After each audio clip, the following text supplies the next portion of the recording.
إن الحمد لله نحمده ونستعينه ونؤمن به ونتوكل عليه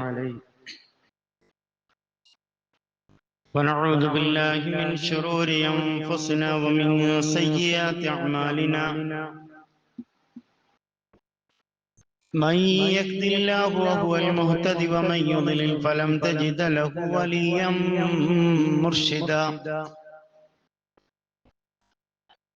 اللهم صل على محمد وعلى آل محمد كما صليت على إبراهيم وعلى آل إبراهيم اللهم بارك على محمد وعلى آل محمد كما باركت على إبراهيم وعلى آل إبراهيم إنك حميد مجيد أما بعد فإن خير الكلام كلام الله وخير الهدي هدي محمد صلى الله عليه وسلم وشر الأمور محدثاتها وكل محدثة بدعة وكل بدعة ضلالة أيها الإخوان والأخوات أوصيكم عباد الله وإياي أولا بتقوى الله أعوذ بالله من الشيطان الرجيم بسم الله الرحمن الرحيم يا أيها الناس اتقوا ربكم الذي خلقكم من نفس واحدة وخلق منها زوجها وبث منهما رجالا كثيرا ونساء واتقوا الله الذي تساءلون به والأرحام إن الله كان عليكم رقيبا بسم الله الرحمن الرحيم أفمن أهل القرى أن يأتيهم بأسنا بياتا وهم نائمون. വളരെ പ്രിയപ്പെട്ട മഹാഭാഗ്യമായി ഇവിടെ ഒരുമിച്ച് ചേർന്ന സത്യവിശ്വാസി വിശ്വാസിനികളെ, നശ്വരമായ ഐഹിക ജീവിതത്തിൽ സ്രഷ്ടാവും തമ്പുരാനും അഖില ലോകപരിപാലകനുമായ റബ്ബിന്റെ നിയമനിർദ്ദേശങ്ങൾ ജീവിതത്തിന്റെ എല്ലാ മേഖലകളിലും പാലിച്ച് നല്ല വിശ്വാസികളായി ജീവിതത്തെ ക്രമപ്പെടുത്തണമേ എന്ന് ആദ്യം എന്നെയും അതോടൊപ്പം തന്നെ എന്റെ പ്രിയപ്പെട്ടവരെയും ഓർമ്മപ്പെടുത്തുന്നു, ബോധിപ്പിക്കുന്നു, വസിയ്യത്ത് ചെയ്യുന്നു. അള്ളാഹുവിന്റെ ഇഷ്ടദാസന്മാരായി ജീവിക്കുവാനും ദുനിയാവിന്റെ ജീവിതത്തിൽ നിന്ന് വിട പറയുമ്പോൾ വളരെ സന്തോഷത്തോടെ, സമാധാനത്തോടെ, നിർഭയത്വത്തോടെ ദുനിയാവിൽ നിന്ന് വിട പറയാനും ഭാഗ്യം ലഭിക്കുന്ന ആളുകളുടെ കൂട്ടത്തിൽ, വിശ്വാസികളുടെ കൂട്ടത്തിൽ കാരുണ്യവാനായ നാഥൻ നമ്മെല്ലാവരെയും ഉൾപ്പെടുത്തി അനുഗ്രഹിക്കുമാറാകട്ടെ. സഹോദരങ്ങളെ, ഓതി വെച്ചത് വിശുദ്ധ ഖുർആൻ സൂറ അഅറാഫിന്റെ 97-ാമത്തെ ആയത്താണ്. പ്രസ്തുത ആയത്തിലൂടെ അല്ലാഹു മനുഷ്യനോട് ചോദിക്കുന്ന ഒരു ചോദ്യം, അഫ അമീന അഹ്ലുൽ ഖുറ, അന്നാട്ടുകാരായ ആളുകൾ അല്ലെങ്കിൽ ഒരു പ്രത്യേകമായ പ്രദേശത്ത് ജീവിക്കുന്ന ആളുകൾ, അവർ നിർഭയരാണോ എന്ന ചോദ്യമാണ്. എന്തിൽ നിന്നാണ് നിർഭയരാണോ എന്ന് ചോദിക്കുന്നത്? അൻ യഅതിയഹും ബഅസുന ബയാതൻ, അവര് തങ്ങളുടെ വീടുകളിൽ കിടന്നിറങ്ങുന്ന സമയത്ത് സ്രഷ്ടാവിന്റെ ശൗര്യം അല്ലെങ്കിൽ ശിക്ഷ, ഊക്ക് അതുമായി വരുന്നതിനെ സംബന്ധിച്ച് വഹും നായിമൂൻ, അവരുറങ്ങിക്കൊണ്ടിരിക്കുന്ന സമയത്ത് അങ്ങനെ അള്ളാഹുവിന്റെ ഒരു ശിക്ഷ അവരിലേക്ക് വന്നെത്തുന്നതിനെ സംബന്ധിച്ച് അവർ നിർഭയരാണോ എന്നതാണ് വിശുദ്ധ ഖുർആനിന്റെ ചോദ്യം നമ്മുടെ മുമ്പിൽ സൂറ അറാഫിലൂടെ അള്ളാഹു ചോദിക്കുന്നത്. വലിയ ഒരു പരീക്ഷണത്തിലൂടെയാണ് നമ്മുടെ നാട് കടന്നു പോകുന്നത്. ഉറ്റവരും ഉടയവരും നഷ്ടപ്പെട്ട എത്രയോ ആളുകൾ സമാധാനത്തോടുകൂടി കിടന്നുറങ്ങുന്ന, തങ്ങളുടെ കിടപ്പാടം അത് നഷ്ടപ്പെട്ട് പോയ ആളുകൾ, ദുനിയാവിന്റെ ജീവിതത്തിന്റെ തങ്ങളുടെ നിലനിൽപ്പിന് പോലും താങ്ങായി ഉണ്ടായ തങ്ങളുടെ കൃഷിയും സമ്പത്തുമൊക്കെ അല്ല, ഞങ്ങൾ നിവസിച്ച പ്രദേശം തന്നെ ഒന്നാകെ മാറ്റി മറിക്കപ്പെട്ട ഒരു സമൂഹം. സമ്പന്നരായ പല ആളുകളും ഒരു ഗ്ലാസ് വെള്ളവും ഉടുക്കുവാനുള്ള തുണിയുമൊക്കെ മറ്റുള്ളവരുടെ മുമ്പിലേക്ക് കൈ നീട്ടി കൊണ്ടിരിക്കുന്ന അവസ്ഥ. സുഖകരമായി തങ്ങളുടെ വീടുകളിൽ കിടന്നുറങ്ങിയവർ ഒന്ന് കണ്ണടക്കാൻ, ഒന്ന് തണുപ്പകറ്റാൻ, അതേപോലെ തന്നെ ഒന്ന് സമാധാനത്തോടു കൂടി തലചായ്ക്കാൻ പ്രയാസപ്പെട്ടുകൊണ്ടിരിക്കുന്ന അവസ്ഥ. 578ഓളം കുടുംബമാണ്, ഏകദേശം 2300-ൽ പരം ആളുകളാണ് ദുരിതാശ്വാസ ക്യാമ്പുകളിൽ കഴിഞ്ഞുകൊണ്ടിരിക്കുന്നത്. തങ്ങളുടെ ഏറ്റവും പ്രിയപ്പെട്ട മക്കളും അതേപോലെ തന്നെ പിതാവും മാതാവും കുടുംബവും ഒക്കെ തങ്ങളുടെ കൺമുമ്പിലൂടെ ഒഴുകിപ്പോകുന്നത് നിസ്സഹമായി നോക്കി നിൽക്കേണ്ടി വരുന്ന മനുഷ്യന്റെ ഏറ്റവും പ്രയാസകരമായ അവസ്ഥകൾ. കണക്ക് പ്രകാരം 305 ഇന്ന് അവസാനമായി റിപ്പോർട്ട് ചെയ്യുന്ന തങ്ങളുടെ കൂടെ കിടന്ന പല ആളുകളുടെയും മരണങ്ങളുടെ നമ്പറുകൾ ഉയർന്നത്. കിടന്നുറങ്ങിയത് വയനാട്ടിൽ ആ മലഞ്ചെരുവിലാണെങ്കിൽ പലപ്പോഴും മരിച്ചു കിടന്നത് മലപ്പുറത്ത് നിലമ്പൂരിലും ചാലിയാർ പുഴയിലുമൊക്കെയാണ് മൃതദേഹങ്ങൾ കണ്ട് കിട്ടിയത്.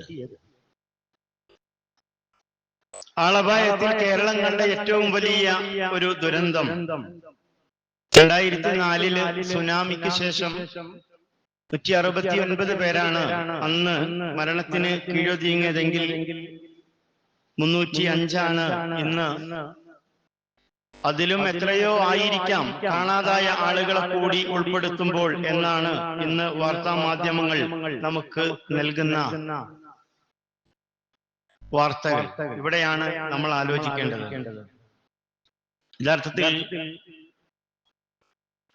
വളരെ നാളത്തെ കുറെ കാര്യങ്ങൾ പ്ലാൻ ചെയ്ത ഒരു സമൂഹമാണ്. നാളെ നേരം പുലർന്നാൽ ചെയ്യാനുള്ളതും നൽകാനുള്ളതും വാങ്ങാനുള്ളതും കൊടുക്കാനുള്ളതുമൊക്കെ ചർച്ച ചെയ്ത് തങ്ങൾക്ക് ഏറ്റവും ഇഷ്ടപ്പെട്ട ഭക്ഷണം കഴിച്ച് വളരെ സമാധാനത്തോടെ സന്തോഷത്തോടെ വീടകങ്ങൾക്കുള്ളിൽ കിടന്നുറങ്ങിയ പ്രിയപ്പെട്ട സഹോദരങ്ങൾ പലപ്പോഴും പ്രപഞ്ചനാഥന്റെ കനിവും അതേപോലെ തന്നെ കഴിവിലുമാണ് നമ്മുടെ ജനനവും ഭൂമിയിലെ നമ്മുടെ ജീവിതവുമെന്ന് നമ്മെ ബോധ്യപ്പെടുത്തുന്ന വാർത്തകളാണ്, അല്ലെങ്കിൽ ധാരാളം അടയാളങ്ങളാണ് നമ്മുടെ ചുറ്റിലും നമുക്ക് കാണാൻ കഴിയുന്നത് എന്നതാണ്. എത്ര സമ്പത്തുള്ള മനുഷ്യനും ശാസ്ത്രീയമായി സാങ്കേതികമായി പല വിധത്തിലുള്ള പുരോഗതികളുമൊക്കെ അവകാശപ്പെടുന്നവനും നിസ്സഹായമായി തന്റെ പ്രിയപ്പെട്ടവർ തന്റെ മുമ്പിലൂടെ കടന്നു പോകുന്നത് തന്റെ ജീവന് വേണ്ടി ഒരു ജനലിന്റെ കമ്പിയിലോ കിട്ടാവുന്ന പിടിവള്ളികളിലോ തൂങ്ങി നിൽക്കുന്ന ഭീകരമായ ഒരു അവസ്ഥ അനുഭവിച്ച ഒരു സമൂഹം. അല്ലാഹു പറയുന്നു, അല്ലാഹുല്ലദീ ഖലഖകും, നിങ്ങളെ സൃഷ്ടിച്ചത് നിങ്ങളുടെ റബ്ബാണ്. സുമ്മ റസഖകും, അവനാണ് നിങ്ങൾക്ക് ഉപജീവനം നൽകുന്നത്. സുമ്മ യുമീതുകും, അവനാണ് പിന്നീട് നിങ്ങളെ മരിപ്പിക്കുന്നത്. സുമ്മ യുഹ്യീകും, പിന്നീട് നിങ്ങളെ ജീവിപ്പിക്കുന്നവനും അവനാകുന്നു എന്നാണ്. ഇത് സൂറ റൂമിന്റെ 40-ാമത്തെ ആയത്തിലൂടെ അല്ലാഹു ചോദിച്ചിട്ട് മനുഷ്യനോട് ചോദിക്കുന്ന ഒരു ചോദ്യം, ഹൽ മിൻ ശുറകാഇകും മൻ യഫ്അലു മിൻ ദാലികും മിൻ ഷൈ. അല്ലാഹു അല്ലാത്ത മറ്റാർക്കെങ്കിലും നിങ്ങൾ പങ്കു ചേർക്കുന്ന, നിങ്ങൾ ആരാധിക്കുന്ന, നിങ്ങളുടെ അർച്ചനകളും വഴിപാടുകളും ഒക്കെ, നിങ്ങൾ നേർച്ചകളും ഒക്കെ നേർന്നുകൊണ്ടിരിക്കുന്ന വല്ല പങ്കാളികൾക്കും ഇതിൽ പങ്കുണ്ടോ എന്ന് ചോദിക്കുന്നു. സുബ്ഹാനഹു വ തആല അമ്മാ യുശ്രികൂൻ. അവൻ മഹാപരിശുദ്ധനാണ്, അവൻ ഏറ്റവും ഉന്നതനാണ്. നിങ്ങൾ പങ്കു ചേർക്കുന്നതിൽ നിന്നെല്ലാം ആ റബ്ബ് ഏറ്റവും ഉന്നതനായി നിലനിൽക്കുന്നു എന്ന് വിശുദ്ധ ഖുർആൻ സൂറ റൂമിന്റെ 40-ാമത്തെ ആയത്തിലൂടെ അല്ലാഹു ഓർമ്മപ്പെടുത്തുകയാണ്. മാത്രമല്ല, ഇവിടെ ജീവിക്കാൻ, നിവസിക്കാൻ എനിക്കും നിങ്ങൾക്കുമുള്ള സൗകര്യങ്ങൾ നൽകിയത് അതൊന്നും നമ്മളല്ല. അതാണ് വിശുദ്ധ ഖുർആൻ പറഞ്ഞത്, അലം നജഅലിൽ അർള മിഹാദ, ഭൂമിയെ ഞാൻ നിങ്ങൾക്കൊരു മിഹാദ്, മഹ്ദ്, തൊട്ടിലാക്കി തന്നു. വൽ അർള വദഅഹാ ലിൽ അനാം, ഭൂമിയെ മനുഷ്യർക്കായി അല്ലാഹു ഒരുക്കി വെച്ചിരിക്കുന്നു എന്നതാണ്. അതേപോലെ തന്നെ അല്ലാഹു മറ്റൊരായത്തിലൂടെ സൂറ മുൽക്കിന്റെ 15-ാമത്തെ ആയത്തിലൂടെ പറയുന്ന ഒരു കാര്യം, ഹുവല്ലദീ ജഅല ലക്കുമുൽ അർള ദലൂലൻ ഫംശൂ ഫീ മനാകിബിഹാ വകുലൂ മിൻ റിസ്ഖിഹി വഇലൈഹി നുശൂർ. അവനാണ് നിങ്ങൾക്ക് ഭൂമിയെ വിധേയമാക്കി തന്നവൻ. അതിനാൽ അതിന്റെ ചുമലുകളിലൂടെ നിങ്ങൾ മനുഷ്യരെ നിങ്ങൾ നടക്കുകയും ചെയ്യുന്നു. അവന്റെ ഉപജീവനത്തിൽ നിന്ന് നിങ്ങൾ ഭക്ഷിക്കുകയും ചെയ്യുന്നു. അവങ്കലേക്ക് തന്നെയാണ് നിങ്ങളുടെ ഉയർത്തെഴുന്നേൽപ്പ് എന്ന് അല്ലാഹു പറയാൻ. എന്ന് പറഞ്ഞാൽ മനുഷ്യൻ അവന്റെ ദുനിയാവിന്റെ ജീവിതം എന്ന് പറയുന്നത് അത് സുഖദുഃഖ സമ്മിശ്രമാണ് എന്നും അവൻ ഇവിടെ നിവസിക്കാൻ ആവശ്യമായ സൗകര്യങ്ങളൊക്കെ ചെയ്തു തന്നത് കാരുണ്യവാനായ റബ്ബാണ് എന്നും ആ കാരുണ്യവാനായ റബ്ബായിരിക്കണം നിങ്ങളുടെ മുഴുവൻ സ്തുതികളും, നിങ്ങളുടെ മുഴുവൻ നേർച്ചകളും, നിങ്ങളുടെ വഴിപാടുകളും ഒക്കെ സമർപ്പിക്കേണ്ടത് എന്നുകൂടി അതിലൂടെ കൂട്ടി ബോധ്യപ്പെടുത്തുന്നു കാരുണ്യവാനായ നാഥൻ എന്നതാണ്. നമ്മളൊക്കെ വീടകങ്ങളിലെത്തിയാൽ നിർഭയരാണ് എന്നതാണ്. ഞാൻ ഏറ്റവും സുഖകരമായി ജീവിക്കുന്നത് എന്റെ നാട്ടിലാണ്, അല്ലെങ്കിൽ എന്റെ വീട്ടിലാണ്. ഒരു യാത്ര കഴിഞ്ഞ് നമ്മളൊക്കെ ആഗ്രഹിക്കുന്നത് ആ വീട്ടിലേക്ക് എത്തിയാൽ നമ്മളൊക്കെ തന്നെ നിർഭയരാണ്, നമുക്ക് മറ്റൊന്നും പേടിക്കേണ്ടതില്ല എന്നാണ്. എന്നാൽ വിശുദ്ധ ഖുർആൻ പറഞ്ഞത് ദുനിയാവിന്റെ ജീവിതത്തിൽ ആർക്കും തന്നെ നിർഭയരായി ജീവിക്കാൻ കഴിയില്ല, അല്ലെങ്കിൽ പ്രതിസന്ധികൾ അവരുടെ ജീവിതത്തിലേക്ക് കടന്നു വരും എന്നാണ് വിശുദ്ധ ഖുർആനിലൂടെ അള്ളാഹു ഓർമ്മപ്പെടുത്തുന്നത് എന്ന്. അള്ളാഹു ചോദിക്കുന്ന ഒരു ചോദ്യമുണ്ട്, എന്താണെന്നറിയോ? അഅമിൻതും മൻ ഫിസ് സമാഇ അൻ യഖ്സിഫ ബികുമുൽ അർള ഫഇദാ ഹിയ തമൂർ. നമുക്ക് സുപരിചിതമാണ് വിശുദ്ധ ഖുർആനിന്റെ ഈ ആയത്ത്. അഅമിൻതും, നിങ്ങൾ നിർഭയരാണോ? മൻ ഫിസ് സമാഇ, ആകാശത്തുള്ള ഒരു റബ്ബിൽ നിന്ന്, അൻ യഖ്സിഫ ബികുമുൽ അർള ഫഇദാ ഹിയ തമൂർ, നിങ്ങളെ ആ ഭൂമിയിൽ അത് ആഴ്ത്തിക്കളയുന്നതിനെ പറ്റി നിങ്ങൾ നിർഭയരാണോ എന്നാണ്. ഭൂമിയിലൂടെ സഞ്ചരിക്കുമ്പോ, ഭൂമിയിൽ നിവസിക്കുമ്പോ ചിലപ്പോ ഈ ഭൂമി എന്നെയും കൊണ്ട് അത് ഉൾവലിഞ്ഞേക്കാം എന്ന ബോധ്യം യഥാർത്ഥത്തിൽ ഒരു വിശ്വാസിക്കുണ്ടാകണം എന്നാണ് വിശുദ്ധ ഖുർആൻ പറഞ്ഞത്. ഫഇദാ ഹിയ തമൂർ, ആ സമയത്ത് ഭൂമി ഇളകി മറിഞ്ഞുകൊണ്ടിരിക്കും എന്ന് പറഞ്ഞു. മറ്റൊന്ന് അല്ലാഹു ചോദിക്കുന്നത് അം അമിൻതും, നിങ്ങൾ നിർഭയരാണോ? മൻ ഫിസ് സമാഇ, ആകാശത്തുള്ള ഒരു രക്ഷിതാവിനെ കുറിച്ച്, അയ്യുർസില അലൈക്കും ഹാസിബ, അവൻ നിങ്ങളുടെ മേൽ ചലൽ വർഷം അയക്കുന്നതിനെ പറ്റി നിങ്ങൾ നിർഭയരാണോ? മാത്രമല്ല ഒന്നുകൂടെ എന്റെ താക്കീത് എങ്ങനെയുണ്ട് എന്ന് നിങ്ങൾ അത് വഴിയെ അറിഞ്ഞുകൊള്ളും. വിശുദ്ധ ഖുർആനിന്റെ വചനങ്ങളാണ്. അതാണ് ആമുഖമായി ഓതി വെച്ച വിശുദ്ധ ഖുർആനിന്റെ വചനം പറഞ്ഞത്. അഫ അമീന അഹ്ലിൽ ഖുറ, ഒരു നാട്ടുകാർക്ക് എങ്ങനെയാണ് നിർഭയരായി ജീവിക്കാൻ കഴിയുക? അയ്യഅതിയഹും ബഅസുന, അവരിലേക്ക് ഒരു ശിക്ഷയായി, എന്റെ ഒരു ഊക്കായി, ശൗര്യമായി ആ രാത്രിയിൽ അവർ സുഖകരമായി കിടന്നിറങ്ങുന്ന സമയത്ത് ഒരു ശിക്ഷ വന്നെത്തുന്നതിന്, എന്റെ ഊക്ക് വന്നെത്തുന്നതിനെ സംബന്ധിച്ച് നിർഭയരായി എങ്ങനെയാണ് മനുഷ്യ നിങ്ങൾക്ക് ജീവിക്കാൻ കഴിയുക എന്നതാണ്. മനുഷ്യന്റെ ജീവിതത്തിൽ ഇത്തരത്തിലുള്ള പരീക്ഷണങ്ങൾ ഉണ്ടാകും എന്നതാണ്. നമ്മൾ ആരും ഇത്തരത്തിലുള്ള ഒരു ദുരന്തത്തിൽ നിന്ന് നിർഭയരല്ല എന്നതാണ് യഥാർത്ഥത്തിൽ വിശ്വാസികളായ നമ്മൾ മനസ്സിലാക്കേണ്ടത് എന്നതാണ്. എന്നാൽ ഇത്തരം അനുഭവങ്ങൾ ഉണ്ടാകുമ്പോൾ, ഇത്തരം സന്ദർഭങ്ങളിൽ ഒരു വിശ്വാസിക്കുണ്ടാവേണ്ടത് പ്രതീക്ഷയും അതുപോലെ തന്നെ പ്രാർത്ഥനയും ക്ഷമയും അവലംബിച്ചുകൊണ്ട് അവന്റെ മുമ്പിലുള്ള പ്രശ്നങ്ങളെ അതിജീവിക്കുവാൻ ഒരു വിശ്വാസിക്ക് അവന്റെ ഈമാൻ, അവന്റെ വിശ്വാസം അത് അവന് കഴിവ് നൽകുന്നു എന്നാണ്. നോക്കൂ, നമുക്കറിയാം എത്രയോ പ്രിയപ്പെട്ട ആളുകൾ ദുനിയാവിന്റെ ജീവിതത്തിൽ നിന്ന് രാത്രി അസ്തമിച്ചു പോവുകയാണ്. അവർക്ക് നിർഭയത്വമുണ്ട്. എങ്ങനെയായിരുന്നെങ്കിൽ അള്ളാഹു പറഞ്ഞ രൂപത്തിൽ അവരുടെ ജീവിതത്തെ ക്രമപ്പെടുത്തിയാണ് അവർ ജീവിക്കുന്നതെങ്കിൽ ദുനിയാവിന്റെ നിസാരമായ ഈ ജീവിതത്തിന് ശേഷം ഏറ്റവും അനുഗ്രഹീതപൂർണമായ ഒരു ജീവിതത്തിലേക്കാണ് അവരെ അള്ളാഹു വിളിച്ചിട്ടുള്ളത് എന്നതാണ്.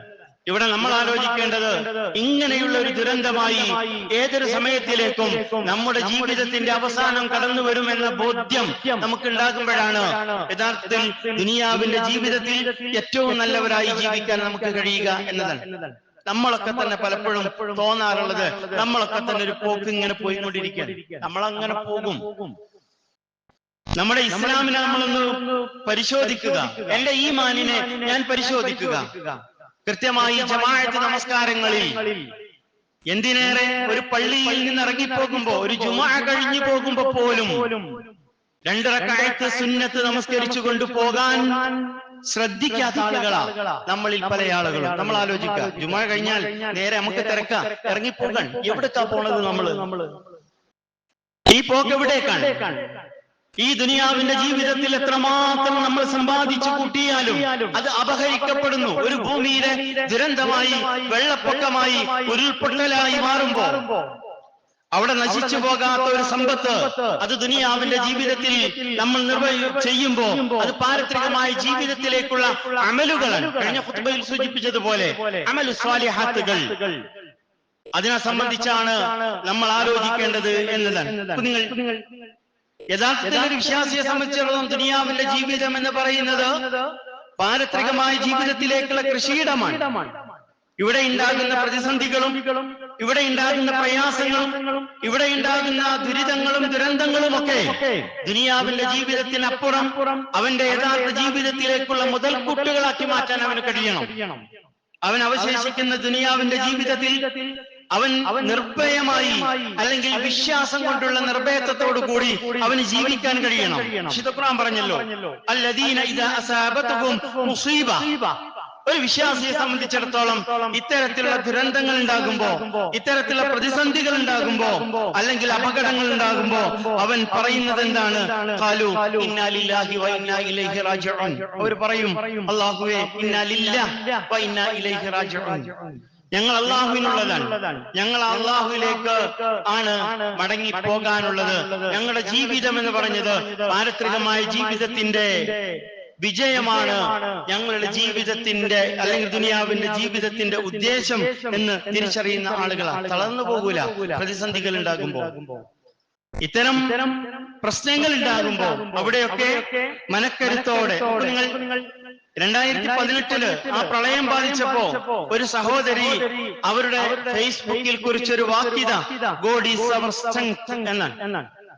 ദൈവമാണ് ഞങ്ങളുടെ ശക്തി എന്ന് പറയുന്നത്. അതാണ് ഈമാൻ എന്ന് പറയുന്നത്.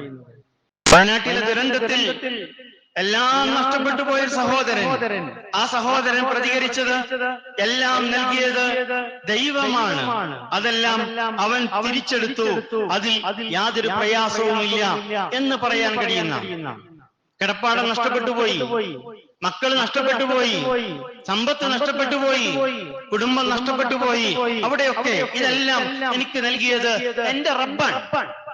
ആ റബ്ബ് അതിന്റെ സമയത്ത് അതിനെ തിരിച്ചെടുക്കുന്നു എന്നത്. ഇതാണ് വിശ്വാസം എന്ന് പറയുന്നത്. പ്രതിസന്ധികൾ ഉണ്ടാകുമ്പോൾ, ഇത്തരത്തിലുള്ള പ്രയാസങ്ങൾ ഉണ്ടാകുമ്പോൾ, ജീവിതത്തിന്റെ ദുനിയാവിന്റെ ജീവിതത്തിന്റെ ചില പ്രതിസന്ധികൾക്ക് മുമ്പിൽ മിഴിച്ചു നിൽക്കേണ്ടി വരുന്ന, അല്ലെങ്കിൽ ദുരന്തങ്ങൾക്ക് മുമ്പിൽ പ്രയാസപ്പെട്ടു നിൽക്കേണ്ടി വരുന്ന സമയങ്ങളിൽ അവന്റെ മനസ്സിലേക്ക് സമാധാനം നൽകുന്ന വിശ്വാസം എന്ന് പറഞ്ഞതാണ് എന്റെ റബ്ബ്, എന്റെ ഇഷ്ടപ്പെട്ട റബ്ബ്, അവൻ തീരുമാനിച്ചതല്ലാത്തതൊന്നും എന്റെ ജീവിതത്തിൽ സംഭവിക്കുകയില്ല എന്ന തിരിച്ചറിവ് നൽകുന്ന ഈമാനാണ് ഒരു മനുഷ്യന് ദുനിയാവിന്റെ ജീവിതത്തിൽ പിടിവള്ളിയായി മാറുന്നത് എന്നതാണ്. എല്ലാം നഷ്ടപ്പെട്ടവനെയും നമുക്ക് സമാധാനിപ്പിക്കാൻ കഴിയും, എല്ലാം നഷ്ടപ്പെട്ടവരെയും നമുക്ക് സമാധാനിപ്പിക്കാൻ കഴിയും. ഏതാണ് ആ സമാധാനം? റബ്ബിനെ കുറിച്ചുള്ള സമാധാനമാണ്. റബ്ബ് അവന്റെ പരീക്ഷണമാണ്. ഇവിടെ ക്ഷമ കൈക്കൊള്ളുകയാണ്. ഇത് നിനക്കുള്ള പരീക്ഷണമാണ്. ആ പരീക്ഷണത്തിൽ ക്ഷമയോടുകൂടി, അല്ലെങ്കിൽ ക്ഷമ അവലംബിക്കുമ്പോ അതിന്റെ പ്രതിഫലമായി നിനക്ക് ലഭിക്കുവാനുള്ളത് പാരത്രികമായ ജീവിതമാണ്, സ്വർഗമാണ്.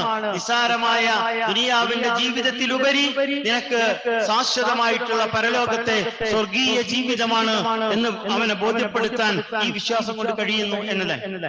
നമ്മുടെ ശക്തിയായി അള്ളാഹു മാറണം എന്നതാണ്. ഇസ്ലാമിക ചരിത്രം അങ്ങനെയാണല്ലോ.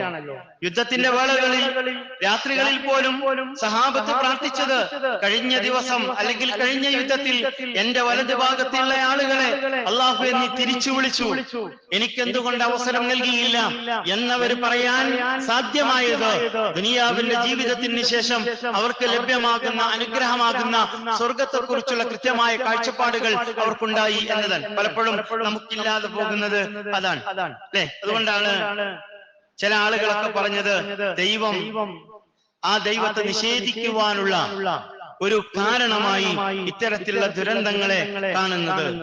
ദൈവത്തെ ചീത്ത വിളിച്ചുകൊണ്ടും പരിഹസിച്ചുകൊണ്ടും തങ്ങൾ അനുഭവിക്കുന്ന നിസ്സാരതയും നിസ്സഹായതയും ഒക്കെ കൂടുതൽ പ്രകടിപ്പിക്കുന്ന ആളുകളെയും നമുക്ക് ഇവിടെ കാണാൻ കഴിയും എന്നാണ്. കാരണം എന്താ? കാരണം ദൈവത്തെ അല്ലെങ്കിൽ അള്ളാഹുവിനെ അവർ മനസ്സിലാക്കിയിട്ടില്ല എന്നതാണ്. ഈ പ്രപഞ്ചത്തിന്റെ സംവിധാനത്തെ കുറിച്ച് കൃത്യമായ ധാരണയും കാഴ്ചപ്പാടുമില്ല എന്നതാണ്. അള്ളാഹു വിശുദ്ധ ഖുർആൻ സൂറ ഹജ്ജിന്റെ 74-ാമത്തെ ആയത്തിലൂടെ അള്ളാഹു ചോദിക്കുന്ന ഒരു ചോദ്യമുണ്ട്. വമാ ഖദറുല്ലാഹ ഹഖ്ക ഖദ്രിഹി വമാ ഖദറുല്ലാഹ ഹഖ്ക ഖദ്രിഹി. അള്ളാഹുവിനെ അത് മനസ്സിലാക്കേണ്ട രൂപത്തിൽ മനസ്സിലാക്കിയിട്ടില്ലേ? കാരണം ഇന്നല്ലാഹ ലഖവിയ്യുൻ അസീസ്, അള്ളാഹു ശക്തനും അവൻ പ്രതാപശാലിയും തന്നെയാകുന്നു എന്നതാണ്. എന്നാൽ മനുഷ്യൻ അള്ളാഹുവിന്റെ ശക്തിക്ക് മുമ്പിൽ അവൻ അവന് ദുർബലനായിട്ടാണ് മനുഷ്യൻ സൃഷ്ടിക്കപ്പെട്ടത് എന്നതാണ്. അവൻ എത്ര ശാസ്ത്രീയമായ വികാസമുണ്ടെങ്കിലും സാങ്കേതിക മികവുണ്ടെങ്കിലും അവനൊക്കെ തന്നെ മിഴിച്ചു നിൽക്കുന്ന, അല്ലെങ്കിൽ പ്രയാസപ്പെട്ടു നിൽക്കുന്ന ഇത്തരത്തിലുള്ള ദുരന്തങ്ങളെ കാണുമ്പോൾ അവിടെ നമുക്ക് ബോധ്യപ്പെടാം മനുഷ്യൻ എത്ര നിസ്സാരനാണ് എന്ന്, അല്ലെങ്കിൽ നമ്മുടെ നിസ്സാരത നമുക്ക് ബോധ്യപ്പെടാൻ അവിടെ കഴിയണം എന്നതാണ്. ഇവിടെ വിശ്വാസികൾ എന്നുള്ള നിലക്ക് നമ്മൾ ശ്രദ്ധിക്കേണ്ട ചില കാര്യങ്ങളുണ്ട്. ആ കാര്യങ്ങൾ എന്താണ്? ഇത്തരം സന്ദർഭങ്ങളിൽ നമ്മൾ ചെയ്യേണ്ടത്, അവിടെ എല്ലാം നഷ്ടപ്പെട്ട ആളുകളാണ്, അവരുടെ പുനരധിവാസവുമായി ബന്ധപ്പെട്ടുകൊണ്ട് തങ്ങൾക്ക് എന്താണോ ചെയ്യാൻ കഴിയുന്നത് ആ ചെയ്യാൻ കഴിയുന്നതെല്ലാം ചെയ്യേണ്ടുന്ന സമയമാണ്. നന്മയിൽ തോളോട് തോള് ചേരുക എന്നതാണ് വിശ്വാസികൾ എന്നുള്ള നിലക്ക് നമുക്കിവിടെ നിർവഹിക്കുവാനുള്ള ഒരു കാര്യമായിട്ടുള്ളത്. വിശുദ്ധ ഖുർആൻ ആവശ്യപ്പെട്ടത് പുണ്യത്തിന്റെ കാര്യത്തിലാണ്, തഖ്വയുടെ കാര്യത്തിലാണ് നിങ്ങൾ പരസ്പരം സഹകരിക്കേണ്ടത് എന്നതാണ്.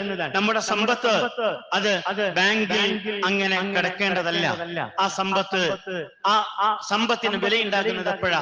അതൊരു ഉപകാരത്തിന് പറ്റുമ്പോഴാണ്.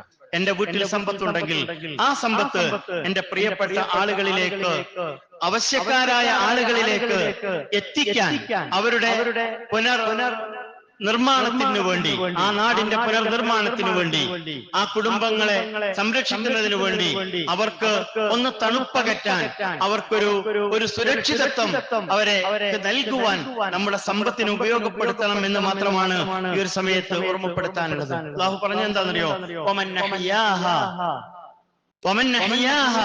ആരെങ്കിലും ഒരാളെ ജീവിപ്പിച്ചാൽ